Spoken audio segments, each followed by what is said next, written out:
आज का विषय है विभीषण हनुमान संवाद। मंगल भवन मंगल हारी दबहु सुदशरथ अजिर बिहारी। सभी श्रोतागण को मेरा सादर प्रणाम।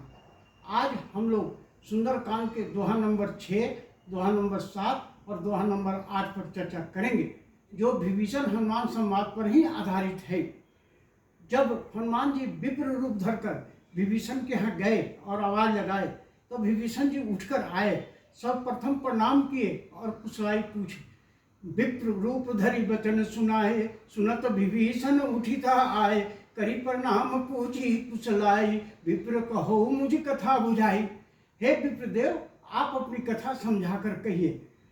और उसके बाद में फिर विभीषण जी कह रहे हैं कि हे ब्राह्मण देव, आप क्या हरिभक्तों में से कोई है जो आपको देखकर मेरे हृदय में अत्यंत प्रेम उमड़ रहा है, या आप स्वयं दिनों पर प्रेम करने वाले रामचंद्र जी हैं जो घर बैठे मुझे आकर दर्शन देकर बड़भागी कर रहे हैं?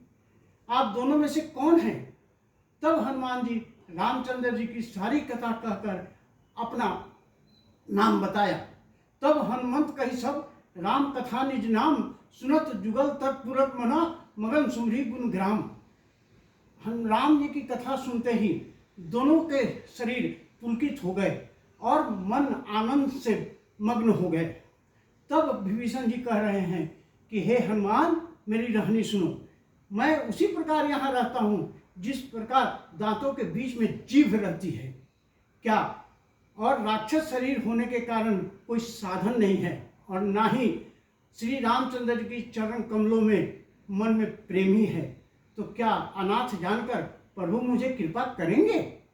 लेकिन आप जब हठ कर कर मेरे को दर्शन दिए हैं, तो मुझे विश्वास हो गया है कि प्रभु की कृपा मुझ पर है। क्यों कि बिन हरि कृपा मिले ही नहीं संता। बिन हरि की कृपा को संत नहीं मिलते, आप संत मिल गए हैं, इसलिए प्रभु की कृपा मुझ पर है। तब हनुमान जी कह रहे हैं, हे विभीषण जी, आप अब मेरी रहनी सुनो। मैं क्या परम कुलीन हूँ, जाति का बानर हूँ, चंचल हूँ और सभी प्रकार से नीच हूँ।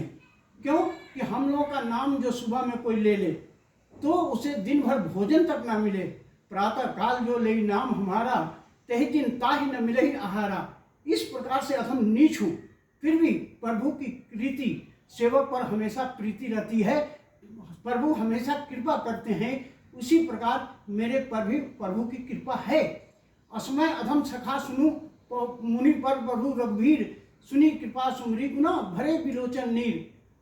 रामचंद्र जी के गुणों का स्मरण करते हुए हनुमान जी के दोनों नेत्र प्रेम के आंसुओं से भर गए और मन जो है आनंद और प्रेम में मन जो है विचलित हो गए और शांति को प्राप्त किए। तब विभीषण जी पूछ रहे हैं कि हे हनुमान जी, कभी प्रभु मेरे को मिलेंगे? तब हनुमान जी कह रहे हैं, हे विभीषण जी, प्रभु आपको अवश्य मिलेंगे, लेकिन प्रभु का कार्य करना होगा। बिना परिश्रम के हुए प्रभु आपसे नहीं मिलेंगे। तब विभीषण जी पूछते हैं कि हे हनुमान जी, प्रभु का कार्य क्या है? तब हनुमान जी कह रहे हैं कि हे विभीषण जी, आपके बड़े भ्राता रावण माता सीता को चुरा कर लाया है और उसी के खोज के लिए प्रभु ने मुझे भेजा है। कार्य यही है, माता सीता का पता लगाना। तब विभीषण जी माता जानकी जी कहाँ रहती है, किस प्रकार रहती है, हनुमान जी को बताए हैं। तब हनुमान जी कहे हैं कि हे विभीषण जी, मैं माता जानकी से मिलना चाहता हूँ। तब विभीषण जी पूरी जुगती पहुँचने के लिए बताए हैं। हनुमान जी तो विभीषण जी को केवल प्रभु से मिलने के लिए बताए, लेकिन विभीषण जी दोनों कहाँ रहती है वो और मिलने की सारी जुक्ति बताए हैं। इसीलिए किसी ने कहा है, संतों की सुनो वो तुम्हारी सुनेगा, तुम एक चीज दोगे वो दो चीज देगा। हनुमान जी तो विभीषण को केवल प्रभु से मिलने के लिए बताए, लेकिन विभीषण जी कहाँ रहती है माता सीता और मिलने की सारी जुक्ति दोनों चीज बताए। लेकिन हनुमान जी यहाँ जल्दीबाजी नहीं की।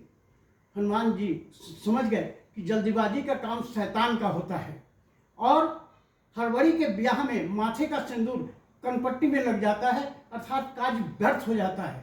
तो हनुमान जी ने विभीषण जी से विदा मांगा और फिर विदाई मांग के मशक रूप धरकर जाने के लिए तैयारी हुए। जल्दीबाजी नहीं की है, धीरे से फिर चले। जाकर देखते हैं अशोक वन में माता सीता बैठी हुई है। मन ही मन प्रणाम करते हैं। गुरुजन, माता पिता, इष्ट देव जहाँ भी हो मन प्रणाम करना चाहिए। क्यों कि मन से मन प्रणाम करने से कार्य में सिद्धि मिलती है और लाभ ही लाभ मिलता है। माता सीता वन में कैसे है, किस स्थिति में है, इसकी पूर्ण और कौन किससे क्या वार्तालाप कर रहा है, इसकी पूर्ण और सही जानकारी के लिए आंखों से देखना और कानों से सुनना अत्यंत आवश्यक है। तो हनुमान जी पेड़ के पत्तों के बीच में छुपकर देख रहे हैं।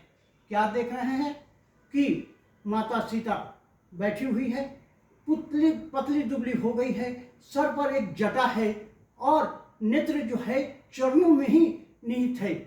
प्रभु की याद कर कर नेत्र एकदम एक ही जगह चरणों में है।